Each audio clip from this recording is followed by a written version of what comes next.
Welcome to Sounding Board. This is a weekly program completely produced, moderated, directed, and crewed by club members of Seroptimus International of Novato.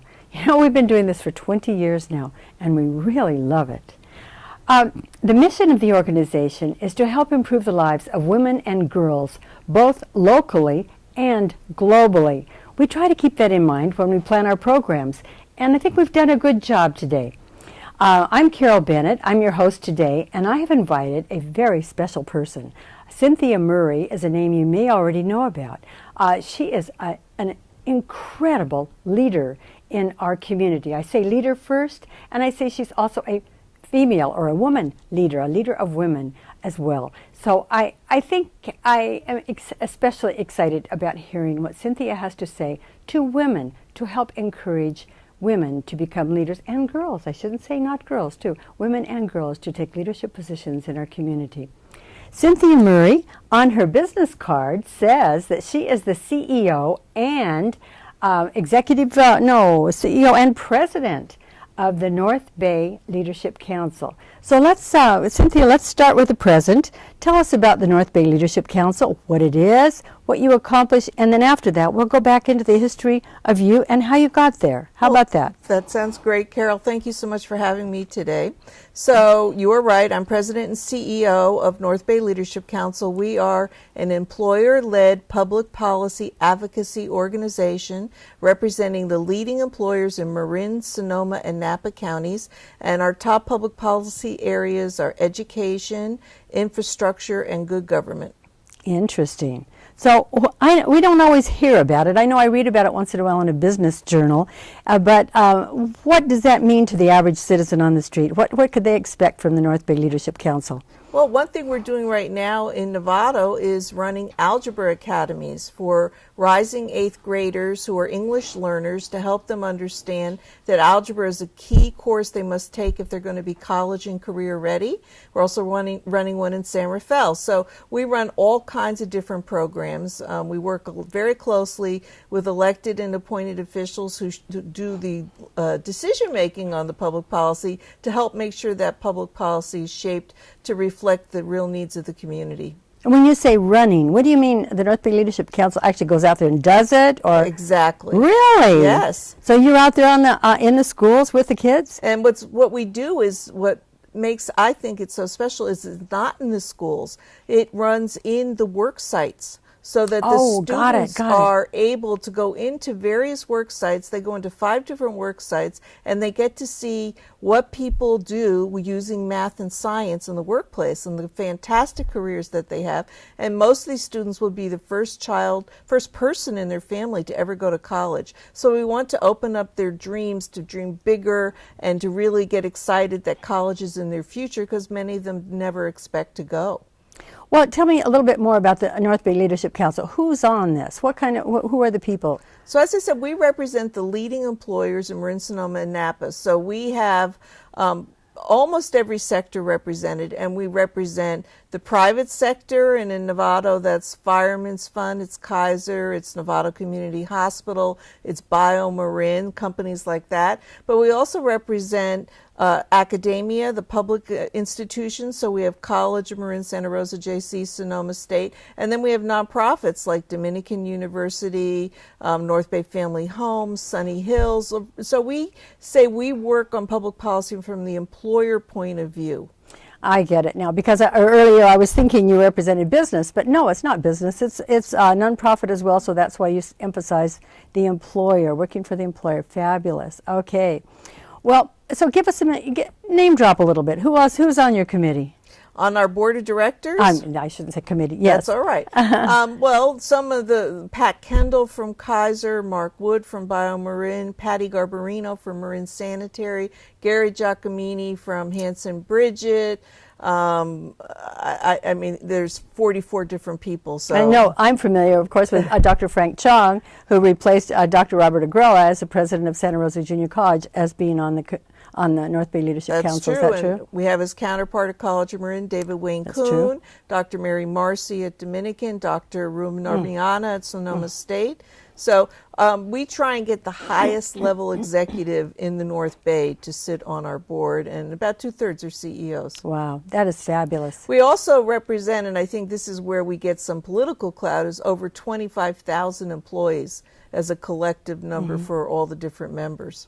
So you kind of listen to the heartbeat of the community, and you decide what kinds of things need to be done, and you kind of get some people together, and you decide on something, and you go after it. Is that kind of what you do? Well, we do strategic planning, and we look at what are the challenges for the North Bay and how can we play a role, because we really are big believers in public-private partnerships. We think right now no one can do it alone.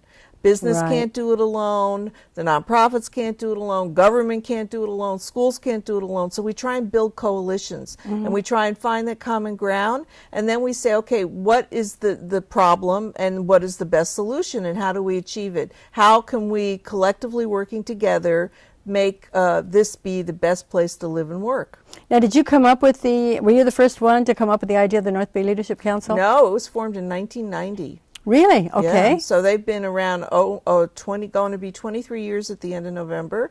And I came in when I left the Board of Supervisors as the president and CEO. Interesting. Well, you've definitely got what I would consider all the movers and shakers all in one room probably together. That's fabulous. Okay, well, one of the things that sort of inspired me to have you here, Cynthia, was to sort of explore how you got to be in such a fabulous leadership position, and as a woman, you know, taking it from a woman's point of view, what were your steps? How did you get started in this career path? Well, I think it's really interesting because I've done a lot of interviews because we do give out leadership awards. And when I talk to women, it's always interesting to see who their heroes were and their role models. And I'm smiling because my answer is like many of them. It was my dad. My dad, I'm the oldest of 7 kids, and it was my dad who inspired me to go out and really take risk and try to do new things out of my comfort zone, to do really well in school. And he was a leader in his own right, and I wanted to emulate him. And my mother was very important, but she was a stay-at-home mom, and so my dad was the one who was much more involved in the community, and that was something that I really respected. So you started out in the business world, from what I understand, and then later on you went into politics. What kind of transition did you make there? So I worked in sales and marketing for 20 years, and then when I had my second child, I really wanted to take some time out and spend time with my kids. They were both young, and it just felt like this was a perfect time to take a break. And then I started getting really involved in the schools. I was leader of the site council at all school, and I was head of the all different committees for the school district, and I toyed with whether or not to run for school board or to run for city council, but I thought I could do more sitting on the city council to help the community, and more not sitting on the school board to help the schools. So it was a site council. It was a school site council that actually got you your start. Got me my start, but at the same time I was working. I worked on some political campaigns.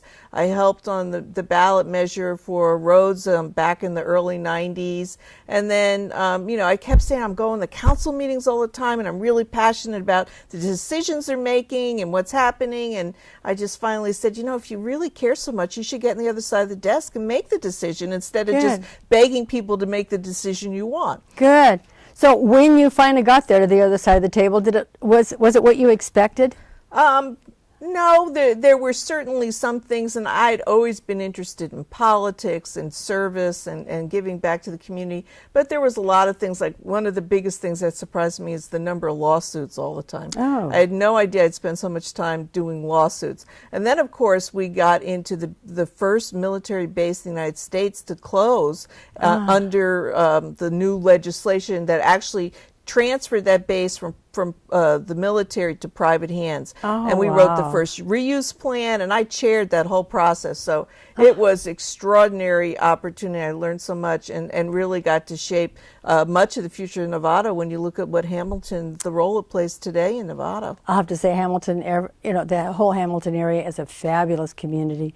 I've got family and friends who live over there, and they just love it. So you've done a very good job. Well, and it goes back to leadership. You know, that was something that had been in the ballot 6 times. There had been numerous lawsuits, all kinds. It had really ripped the community apart for almost 30 years. And so we really tried to do a different process that would make people feel they had the common ground, that we could achieve what they really wanted to see there. And so we started with a blank piece of paper, and we had 27 different stakeholders on the committee to try and develop the plan. And so when you talk about that, I think that's one thing that women tend to want to do, is be much more collaborative, much more collegial, much more let's get everybody at the table and let's listen to what everybody wants and try and figure it out, as opposed to maybe some of that chain of command and span and control type of leadership you've seen in prior times. So you think there's a real role then for women to be in politics, to be the collaborator-driven person?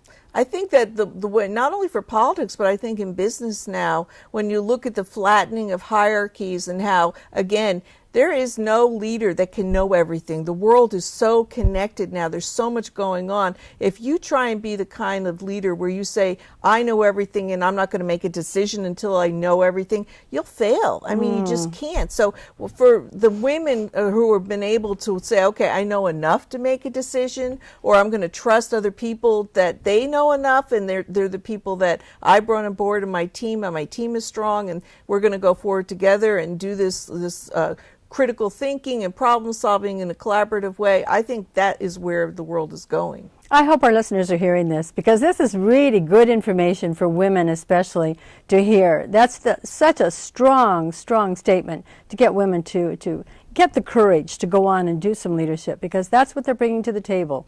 Some fabulous strengths of collaboration. Well, and studies have shown that the more women are in top management, the more that women are on the board of directors, those corporations do so much better. They make higher profits, that they have better products, they have support from their employees and from their customers, and that the diversity of having more women involved in the mix is always going to bring better rewards. Interesting.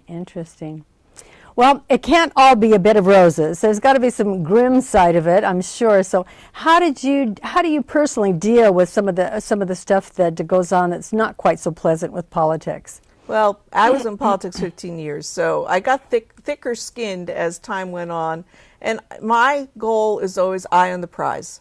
You know, I am probably the most results-oriented person you could ever meet. I'm always thinking about what's my end game, what do I want to achieve, and how do I get there? And I try not to get too distracted by people who maybe aren't as optimistic or so interested in working for the greater good.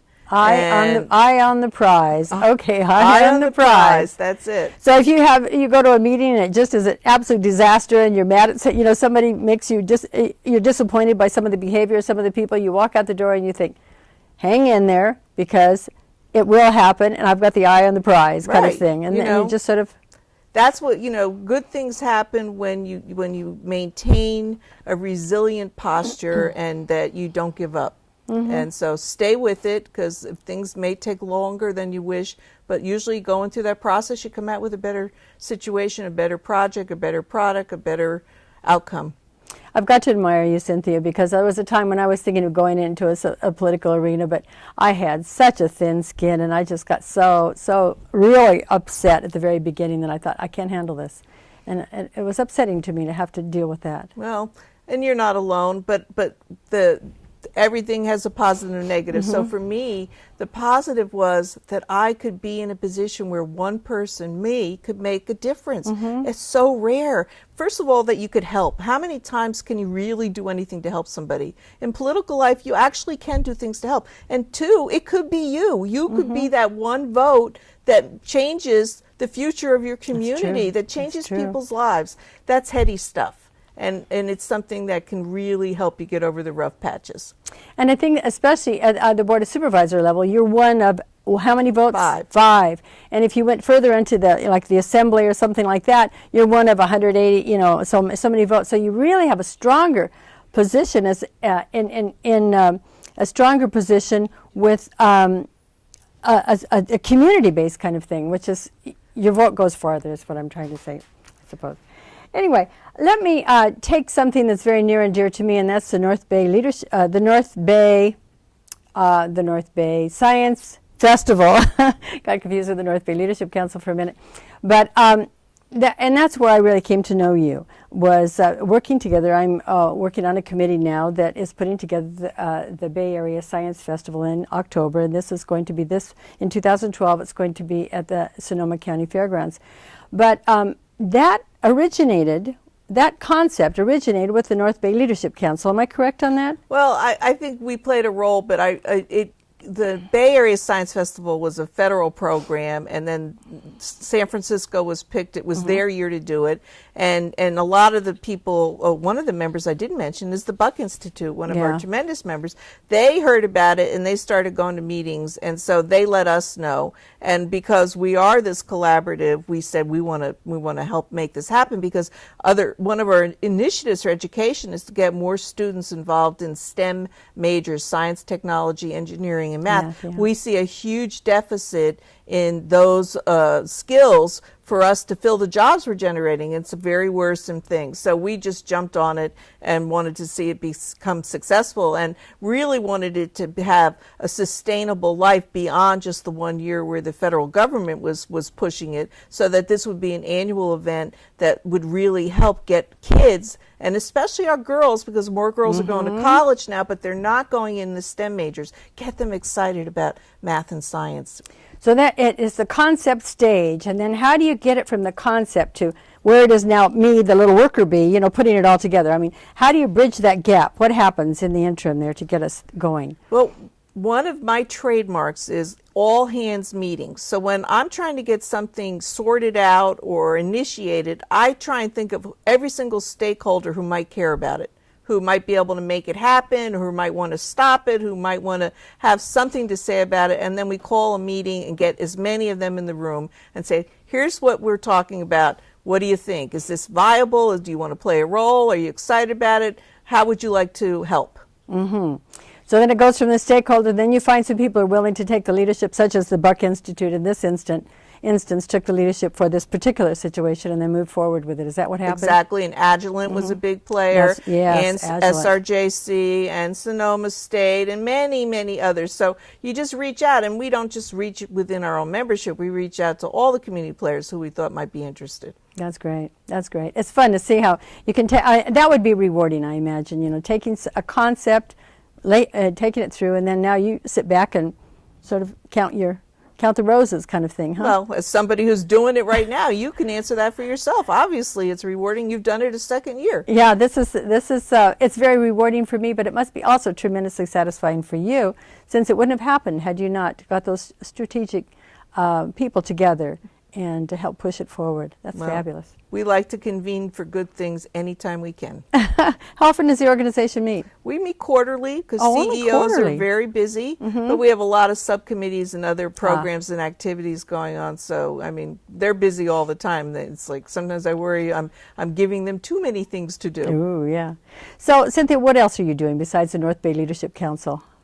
As far as other roles I play, I'm on about 20 other boards and commissions. Ooh, and, only 20? I'm very involved in the Healthy Marine Partnership, Schools to Careers Partnership. I'm on the Bay Area Council's Economic Institute Executive Committee, involved with parks and wetlands and all kinds of things. So we try and hit all the bases, because everything is in this fabric that makes a community strong and someplace that people want to be. And so we're always working on how do we keep the building blocks of community as good as they can be. And you're over at Dominican College, Dominican. Talk about that, what you're doing over there. Well, I also teach at Dominican, and I teach juniors and seniors how to find a job, because we're really concerned about the quality of the workforce and that the workforce is prepared for the jobs we're generating. And we know that there's a lot of jobs that are going unfilled right now because there's a mismatch in skills. And so we want to be very proactive in making sure that there's this bridge between the employers and between the people preparing the students and training the workforce, that they're getting both sides what they need. Talk about that mismatch just for a minute. Well, but there's a lot of shortages, say, for engineers. Huge, huge shortage. Thousands of engineering jobs are going unfilled, which is one of the reasons why they keep looking at trying to do more around H-1B visas for immigrants, because they can't grow enough engineers in the United States. It's a tremendous challenge, and it's something that's really going to hurt our economic competitiveness. But it's also a lot of people who are highly skilled around biomedical, healthcare, all kinds of those levels of jobs. But then I hear also that we're not getting enough people even in sales. These people are making these great products and can't find somebody to sell them. So what we need to do is make sure that our students who are spending a lot of money to get that education are able to come out and get a job and pay off those loans and have a happy and well paid life. Good. Well, for the audience and the community members at large, what advice would you give to the community to be, if they might not be able to make it to be a politician someday or be in leadership positions, what could they do to have a better community? Well, I think everybody has a leadership role to play. And I think that's one of the key things. In North Bay Leadership Council, we say we want to be leaders, but we want to grow leadership. And I think that's something that everybody should try and do. You can be a leader in your family, in your workplace, in your child's sports team, in your church, in so many different ways. And so it's important to participate, it's important to get involved, and it's important to pay attention. And that's what community is all about, right? It's being able to feel connected because you know each other, because you know what's going on and you care about it, and you're all invested in the future of that community and that effort. And so that's what I would encourage people to do. One of my favorite sayings is by Voltaire. And as soon as I read it, I knew that I was going to live a life based on this quote, which is, "Every man is guilty of the good he didn't do." So if you know about something and you have the ability to make something better, you better try. Interesting. And that goes for young girls, and it goes for young boys as well. It goes for everybody, but especially young girls, if they would take on more of the sense of ownership of something that they can actually do in the community. If they, instead of complaining so much, instead of complaining about things, they could say, what could I do? What could I do to make this a different place? And there are lots and lots of young people who aren't complaining, who are out there really trying hard to give back to the community and doing phenomenal things. I have the privilege of doing a lot of awards for scholarships and judging and things, and it's like, oh my goodness, these kids are so impressive. They have so much on their plate, because it's not like they just have to do good in school and get a 4-point something, but they have to do community service, and then they have to do sports, and maybe they have to have a part-time job, and it's like, much harder than when we were coming up. Right. And it is a different world. It is. You're right. And I think people are much more conscious of things that are going on. Well, what else would you like to say, Cynthia? How much time do we have left? Just a couple minutes. And I know we want to wrap up eventually, but, just a last little remark that you might want to say here. Well, I think everyone knows that we live in paradise. That's true. You can travel the world and then come back to the North Bay, and we know how blessed we are. But it comes at a price that we have to understand. That I always was amazed when people would come into me and, this is my right, and I demand this, and I'm like, okay, everybody has rights, but what about responsibilities? And so I would really encourage people to think about the other side of the equation. What are your responsibilities as a citizen, as a resident of the community, as somebody who cares about the future of this area? What should you be doing to ensure that it is a sustainable, viable, economically competitive region? And there's a lot that you can be doing, and everybody should give at the level they can. Good. Well, if there was a hallmark, a way of identifying who you were, what would you like people to remember you by? Well, there's a quote that someone gave me to put on my wall that I always laugh about, because it has such a ring of truth. And it's a quote from Harry Truman that is, people think I give them hell. I don't give them hell. I just tell them the truth. So I try, I hope I didn't butcher it, but I do try to tell people the truth, and I try and say, okay, what's really happening? Because we're living in an age of spin and distortion, and it's hard to sort of get down to the nub of things. So that's one thing, is like people need to become informed and not just listen to one source. Pay attention to a lot of different sources so you can Right. sort through it and make up your own minds. Do your own research. And the other is be optimistic. It is so important. There's such a level of what I call pessimism porn right now, where people just go out of their way to hear bad news in the media. It's 24/7. This happened and that happened and more bad news. And it's like, don't feed on that. Don't, find other things that can give you a sense of that there is so much good going on. That's so true. many reasons to be optimistic. We have such abundance in our country. So many things that we are going to be able to have a bright future for. So I say put on your sunglasses and look forward to a bright, bright future. That is fabulous. What a good way to end. Thank you, Cynthia, for being here. Thank you, Carol. And thank you, Novato Public Access Television, for always supporting us. And thank you, Seroptimus members, for crewing and always being here for us every Wednesday night when we do our filming. So if any of you are interested in our club activities, be sure and look at our website, seropnovato.org. So thank you again, viewers, for being here.